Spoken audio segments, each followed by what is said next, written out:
Board में नौकरी करने वाला संजीव कौशिक अपनी पत्नी अंजू कौशिक को हर तरह से खुश रखता था। वह जो भी मांग करती, संजीव उसे जल्द से जल्द पूरी करने की कोशिश करता था। इसके बावजूद भी अंजू उसे पहले की तरह प्यार नहीं करती।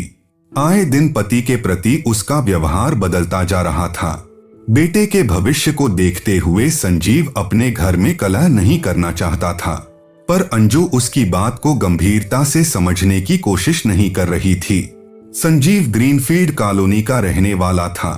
दिल्ली ड्यूटी करने के बाद जब वह घर पर पहुंचता तो घर वाले अंजू के बारे में बताते कि वह बेलगाम होकर अकेली पता नहीं कहां घूमती है। संजीव इस बारे में जब पत्नी से पूछता तो वह उल्टे उससे झगड़ने पर आमादा हो जाती थी। इसके बाद संजीव को भी गुस्सा आ जाता तो वह उसकी पिटाई कर देता था। इस तरह उन दोनों के बीच आए दिन झगड़ा होने लगा। संजीव अपने स्तर से यही पता लगाने की कोशिश करने लगा कि आखिर उसकी पत्नी का किसके साथ चक्कर चल रहा है, पर उसे इस काम में सफलता नहीं मिल सकी। आखिर इसी साल जनवरी महीने में जब अंजू घर से भाग गई तो हकीकत सामने आई। पता चला कि अंजू के अपने ही नंदोई यानी संजीव के बहनोई राजू के साथ ही नाजायज संबंध थे, जबकि संजीव का शक किसी मोहल्ले वाले पर था। लेकिन उसे क्या पता था कि उसका बहनोई ही आस्तीन का सांप बना हुआ है। अंजू जब राजू के साथ भागी थी तो अपने बेटे को भी साथ ले गई थी। तब संजीव ने सेक्टर 7 थाने में रिपोर्ट दर्ज कराई थी। इसके करीब 1 महीने बाद अंजू को करनाल से बरामद किया गया था। घर लौटने के बाद अंजू ने अपने किए की पति से माफी मांगी और भविष्य में राजू से न मिलने का वादा भी किया था। संजीव ने उसे माफ कर फिर से स्वीकार कर लिया। लेकिन कहते हैं कि चोर चोरी भले छोड़ दे लेकिन हेराफेरी नहीं छोड़ता। यही हाल अंजू का भी था।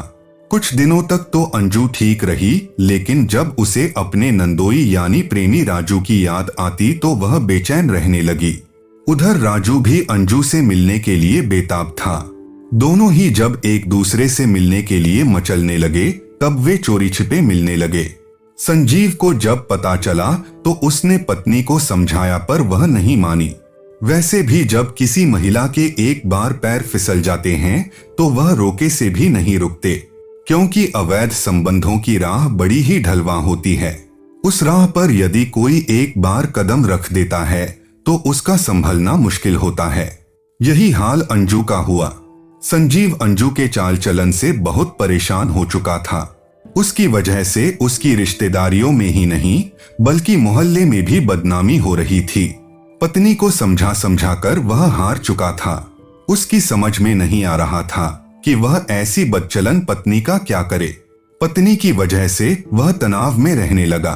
किसी बात को लेकर संजीव का पत्नी से झगड़ा हो गया। उस समय उसका 15 वर्षीय बेटा मनन अपने ताऊ के यहाँ था। झगड़े के दौरान अंजू ने ड्रेसिंग टेबल से कैंची निकालकर पति पर हमला कर दिया। बचाव की कोशिश में संजीव की छोटी अंगुली कट गई। अंगुली कटने पर संजीव के हाथों से खून टपकने लगा। इसके बाद संजीव को गुस्सा आ गया। उसने पत्नी से कैंची छीनकर उसी कैंची से उसकी गर्दन पर ताबड़तोड़ वार करने शुरू कर दिए। उसने उसकी गर्दन पर तब तक वार किए जब तक उसकी मौत नहीं हो गई। इसके बाद उसने उसकी गर्दन काट कर अलग कर दी। पत्नी की हत्या करने के बाद संजीव ने खून से सने अपने हाथ पैर साफ किए और कपड़े बदलकर उसने कहीं भाग जाने के मकसद से एक बैग में अपने कुछ कपड़े भर लिए। फिर वह अपने बड़े भाई के पास गया। वहां मौजूद बेटे ने बैग के बारे में पूछा तो उसने बता दिया कि इसमें कपड़े हैं जो धोबी को देने हैं। फिर वह वहां से चला गया। दोपहर करीब 1 बजे मनन जब घर पहुंचा तो दरवाजे पर ताला लगा हुआ था। उसने पड़ोसियों से अपनी मां के बारे में पूछा तो कुछ पता नहीं चला। पिता को फोन मिलाया तो वह भी बंद मिला। तब उसने फोन करके अपने ताऊ को वहां बुला लिया। ताऊ ने शक होने के बाद पुलिस को सूचना दी। पुलिस जब वहां पहुंची तो आसपास के लोग जमा थे। कमरे का ताला तोड़कर पुलिस जब कमरे में गई तो बेडरूम में अंजू की लाश पड़ी थी, जिसका सिर धड़ से अलग था।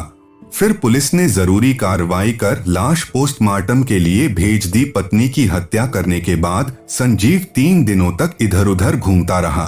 बाद में उसे लगा कि चाहे वह कितना भी छिपा रहे, पुलिस एक न एक दिन उसे गिरफ्तार कर ही लेगी।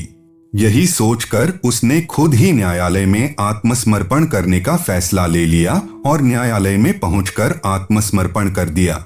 कोर्ट ने इसकी सूचना डीएलएफ क्राइम ब्रांच को दे दी। तब क्राइम ब्रांच के इंचार्ज अशोक कोर्ट पहुंच गए। उन्होंने संजीव कौशिक को गिरफ्तार कर पूछताछ की, जिसमें संजीव ने अपना अपराध स्वीकार कर पत्नी की हत्या में प्रयुक्त कैंची आदि पुलिस को बरामद करा दी। पुलिस ने संजीव कौशिक से पूछताछ के बाद उसे कोर्ट में पेश कर जेल भेज दिया। तो दोस्तों, आज के लिए इतना ही। मिलते हैं अगले वीडियो में। Thank you guys.